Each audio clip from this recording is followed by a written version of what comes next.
Hi, it's Chef Rick, and today we're celebrating because the channel has reached 100 subscribers. I was contacted directly by my 100th subscriber off his own back to tell me that he loves the channel and he's really happy to be my 100th subscriber and wishing me all the best for the future. The guy's name was Ryan Davis, and I contacted him directly to say, how much I appreciated his email and how amazing it was that he was my 100th subscriber, and to ask him what his favourite food was. And he replied with, it would be slow cooked lamb shank falling off the bone. So that's what we're going to see in this video. So this is to you, Ryan. This is to all my current subscribers and future subscribers and every single viewer. Thank you so much for watching the channel. It just means the world to me. So hi, this is Chef Rick, and this is slow cooked lamb shanks falling off the bone. First thing we're going to need for this is one nice big large carrot, which we are going to peel, and top and tail, which is chopping off the top and the bottom. So there you go. So that's basically preparing a carrot, and this one we just want to chop it into nice thick slices, if you will. The quantities, of course, are always going to be in the description below, but the amount of sauce here would easily do 4 to 6 lamb shanks. It just so happens I'm just doing 2 here for me and the wife, so is what it is. Half an onion, chop off the top, peel off the skin and any very thin layer that you'll find on the outside of the onion there. Now, like we do in every single video, we're going to chop down into the onion, not going all the way to the root, because if we go into the root, then it's going to release its gases and we're all going to cry. But yeah, you're just going to chop down into it, then slice sideways along the onion, keeping your fingers well and truly out of the way on top of the onion, because if you then slip, your knife is going to go down into the chopping board and not into your hand. So that is some fairly roughly chopped onion there. We're going to take 4 garlic cloves, and again we're going to top and tail them, which, like with the carrot, just means removing the top and the bottom of the clove. And then we're going to peel them, which is as easy as, that. There's our garlic cloves. And now we're going to mince these, we're going to chop them up really nice and fine. So here's a nice technique. I don't often do this in videos. So the first thing you'll do is kind of smush them with the back of a knife, and it just breaks them up and it makes them softer. It makes them really nice and easy to chop. I think I did this because of the way I had the camera set up here, because I can really show you our famous technique that we always use with garlic and anything really, where you're just going back and forth, left and right, left and right. Keep bringing it all back together. The only technique here is time. And you'll see that some of the thicker bits or the bigger bits of anything we chop will often stick to the knife, so you wipe them off the knife, bring them back together, and just keep working left, right, left, right, left, right, until in the end you're going to be left with a lovely, nicely minced garlic, just like that. They're 2 little sprigs of rosemary. I peel the leaves off these and then throw away the stalks. You can do loads with those stalks, but for the purpose of this we don't need them, so just get rid of those.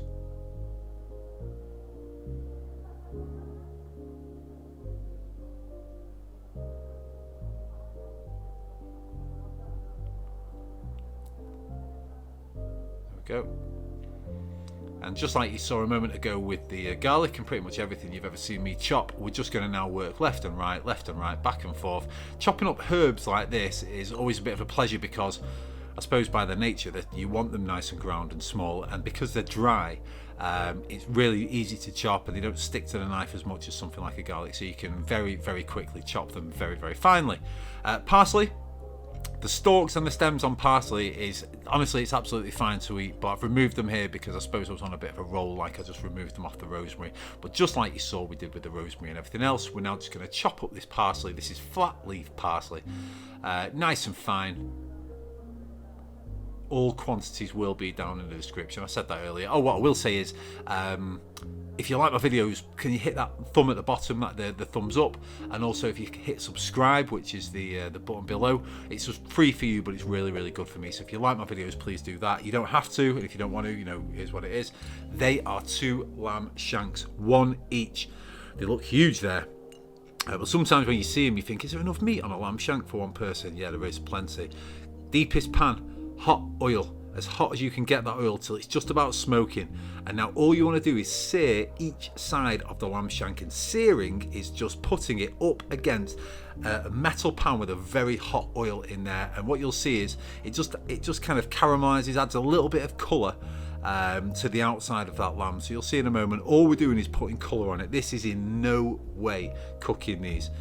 These take 3 hours later on, but for now all we're going to do is seal them, sear them, and get that lovely bit of colour on the outside, just like that.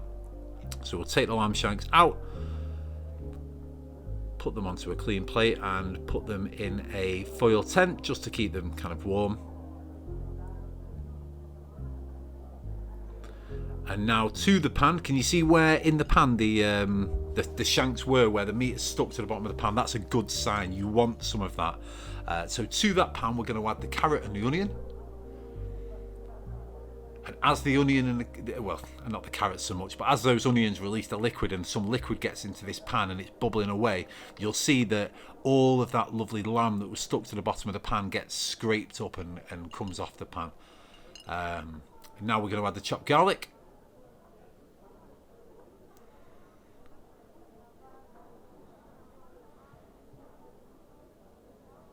Once that garlic goes in, bring it down from a very high heat to a medium heat, because you do not want the garlic to burn. But you can see how everything is now sizzling away there, and the more it's sizzling, the hotter the pan gets. You can scrape the bottom. See how as I'm scraping it, you can see that those brown bits of lamb have come off the bottom of the pan. So now in there, with our softened vegetables, we put those lamb shanks back in. We season them. What you're really doing is actually probably seasoning the whole sauce here, because this is going to get mixed around nicely, but season on top of the lamb, on top of the meat, and sprinkling some plain flour. It's going to help thicken everything later on. Give those a bit of a stir around. Be as rough as you like at this point. The bone is not going to fall out of those lamb shanks at this stage for love nor money, so at this point you can be rough with them, don't worry about that. In there goes beef stock.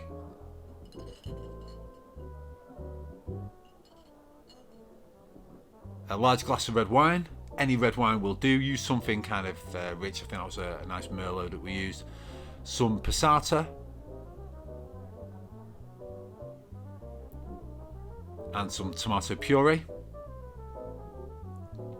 And a stock pot. Now you can use a stock cube as well. That's a beef stock pot. In with the herbs, the parsley and the rosemary.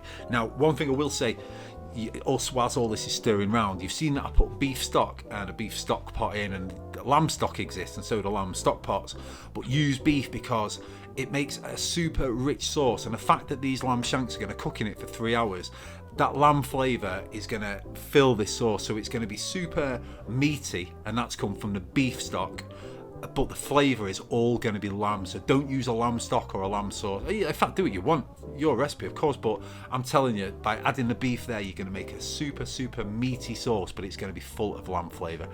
Give that a good stir around. That goes in the oven on a low heat, right around about 170. 3 hours. Go out for a walk, go and enjoy yourself with a lid on it. Don't forget, put a lid on it. And this is what we're left with. So it's reduced now. Be careful with these. Fall off the bone. These are jumping off the bone, so to be very careful with the handling at this point, because you want to present them with the bone in. Give them just a little bit of basting in that hot liquid. Make sure that all the meat is lovely and covered, and then take them out onto a clean plate, just to rest for a moment. Again, give them a nice little foil cover there. Just keep a lot of lovely moisture in.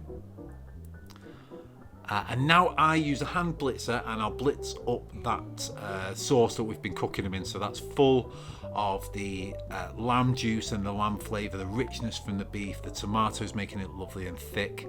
The red wine is in there as well. It's an amazing sauce, and just by blending it that way, it purees all those carrots, and it just makes the most beautiful, rich and delicious lamb sauce that we're looking at right now.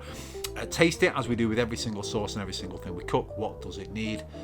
Does it need seasoning? Does it need salt and pepper? Salt or pepper or both? This needed both. Just look at the colour of it. Just look how smooth it is, and amazing. Give it another little taste. Does it need anything else? Or is that the best lamb sauce you've ever tasted? Yes, it is. So we're very carefully going to return those lamb shanks to it. Give them a little bit of basting with the sauce. Really, that is just so to sighten it and you don't get any dry bits. Put a lid on it.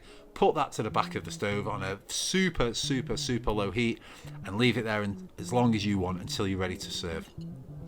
Speaking of serving it, we're going to serve this with a buttery mashed potato, just how I like it. So I always use a red potato, which I peel, that's a peeled potato, and then chop it into nice chunks before I boil it.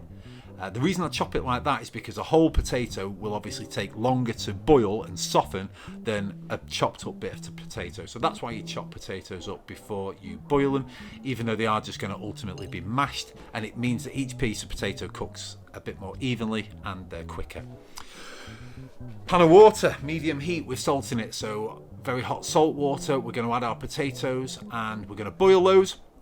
Keep about half an hour as your benchmark. Sometimes they take longer, sometimes they take less time. I do them until I can easily break them apart with a fork like this.